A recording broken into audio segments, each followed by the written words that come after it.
ਜੀ ਇਹ social contract ਹੈ ਨਾ ਸਰ, ਜਿਹੜਾ ਨਿਕਾਹ ਹੈਗਾ ਇਹ ਤੇ ਬਾਹਮੀ ਫਰੀਕੈਨ ਦੀ ਰਜ਼ਾਮੰਦੀ ਹੈ ਨਾ ਸਰ।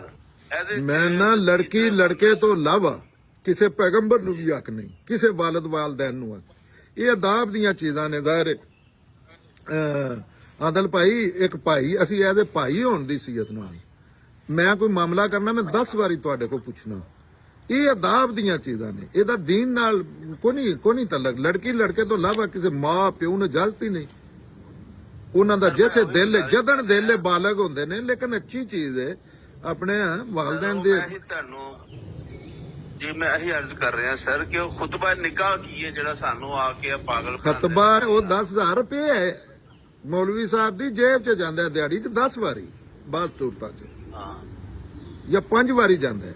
ਇਸ ਤੋਂ ਇਲਾਵਾ ਉਹ ਤੁਸੀਂ ਹਿਸਾਬ ਲਓ, ਬੁੱਤਾ ਨਹੀਂ, ਬੁੱਤਾ ਆਂਦੇ ਬੁੱਤਾ ਲੈਤਾ ਹੈ ਜਾਂ ਡਕੈਤੀ ਹੈ, ਲੇਕਿਨ ਉਹ ਹੈ ਇਸਲਾਮ ਦੇ ਨਾਂ ਤੇ ਔਰ ਅੱਲਾਹ ਦਾ ਨੁਮਾਇੰਦਾ ਕਰ ਰਿਹਾ ਬਣ ਕੇ।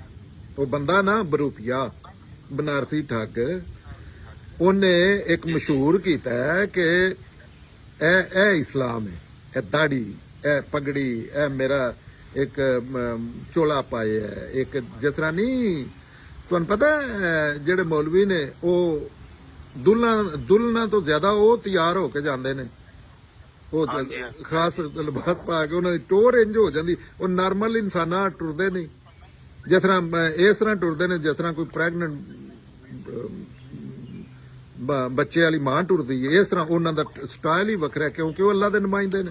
ਹਾਲਾਂਕਿ ਉਹ ਅੱਲਾ ਦੇ ਮੁਖਾਲਫੀਨ ਨੇ ਔਰ ਇਹਦੇ ਪਿੱਛੇ ਸਿਰਫ ਮੁਸਲਮਾਨਾਂ ਦੀ ਨਹਿ ਲਈ। ਪੂਰੀ ਦੁਨੀਆ ਚ ਆਦਲ, ਜਿੱਥੇ ਜਿੱਥੇ ਮੌਲਵੀ ਖਤਮ ਹੋ ਗਿਆ ਉਹ ਦੁਨੀਆ ਜੰਨਤ ਬਣ ਗਈ।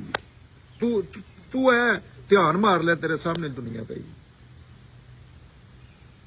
ਉਹ ਤੇ ਸਭ ਨਜ਼ਰ ਆ ਰਿਹਾ ਮੈਨੂੰ ਇੱਥੇ ਵੀ। ਮੈਂ ਔਰ ਇਹ ਸੌਰੀ ਇਹ ਇੱਕ ਲਫ਼ਜ਼ ਸਿਰਫ, ਔਰ ਇਹ ਦੁਨੀਆ ਤੇ ਤਬਾਹ ਹੋਈ ਸਨ ਸਾਹਮਣੇ ਨਜ਼ਰ ਆ ਰਹੀ ਹੈ ਨਾ, ਆਖਰਤ ਇਸ ਤੋਂ ਵੱਡੀ ਤਬਾਹ ਕਰ ਰਿਹਾ ਹੈ ਔਰ ਇਹ ਮੁਸਲਮਾਨ ਆਪ ਕਰ ਰਿਹਾ ਹੈ।